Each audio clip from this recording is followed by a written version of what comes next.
Once upon a time, in a faraway kingdom, there lived a spirited young princess named Elizabeth. Elizabeth was no ordinary princess. Though she wore glittering gowns and lived in a grand castle, she possessed a spark of independence and a curious mind that set her apart. She loved to explore the woods, climb trees, and read stories about brave heroes. Elizabeth was betrothed to Prince Ronald, a charming but self-absorbed prince from a neighboring kingdom. Ronald was handsome, with perfect golden hair and a dazzling smile. The kingdom's subjects adored him, and Elizabeth thought herself lucky to marry someone so admired. She dreamed of a future where they would rule together and share countless adventures. The Day of the Dragon. One sunny morning, the peaceful kingdom was shaken by a sudden, earth-rumbling roar. From the skies descended a monstrous dragon, its emerald-green scales shimmering like deadly jewels. Its fiery breath scorched the land, and its enormous wings darkened the sky. The dragon ravaged the kingdom, leaving behind a trail of destruction. Elizabeth's beautiful castle was no exception. The dragon's fiery breath reduced it to ashes, leaving behind only smoldering ruins. Worst of all, the dragon snatched Prince Ronald, carrying him off in its massive claws. The entire kingdom was thrown into chaos, but amidst the smoke and panic, Elizabeth's heart burned not with fear but with determination. The unlikely heroine. Elizabeth's dresses, jewels, and even her crown were destroyed in the attack. All she had left was a paper bag, crumpled and charred around the edges. Without hesitation, she slipped the paper bag over her head and fashioned it into a makeshift dress. It was neither elegant nor regal, but it was practical, and that was all Elizabeth needed. She set off on her quest to rescue Ronald, armed with nothing but her wit and courage. The journey was long and treacherous, taking her through dense forests, across rushing rivers, and over jagged mountains. Elizabeth faced every challenge head-on, her determination growing stronger with each step. As she traveled, whispers of her bravery spread among the animals and the villagers she passed. A princess in a paper bag? Impossible, they said, but their disbelief quickly turned to admiration. The dragon's lair.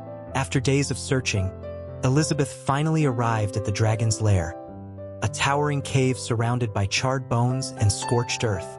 The entrance was guarded by the dragon itself, lounging on a pile of gold and jewels.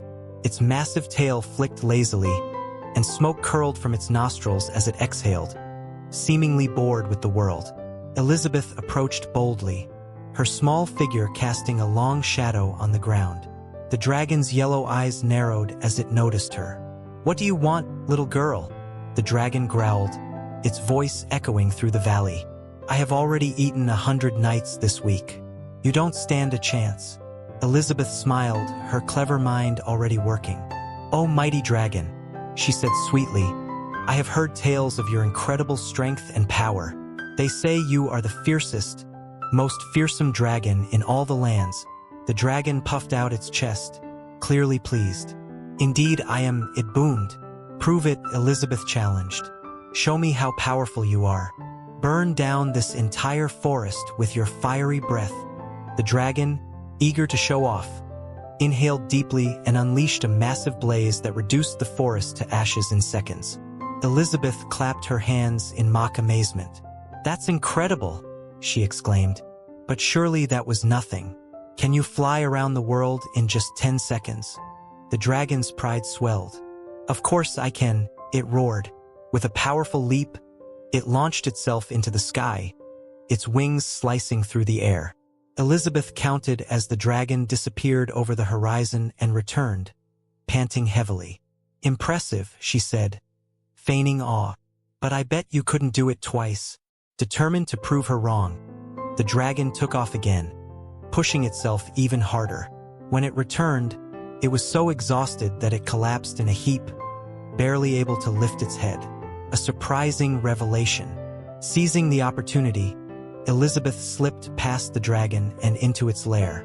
The cave was filled with treasures, golden goblets, jeweled crowns, and piles of coins. But Elizabeth wasn't interested in riches. At the back of the cave, she found Prince Ronald, sitting in a gilded cage. His clothes were untouched, and he looked as pristine as ever. "Ronald," Elizabeth cried, rushing to him. "I've come to rescue you." Ronald, however, did not look grateful. Instead, he frowned and looked her up and down. "What are you wearing?" he asked, his tone dripping with disdain.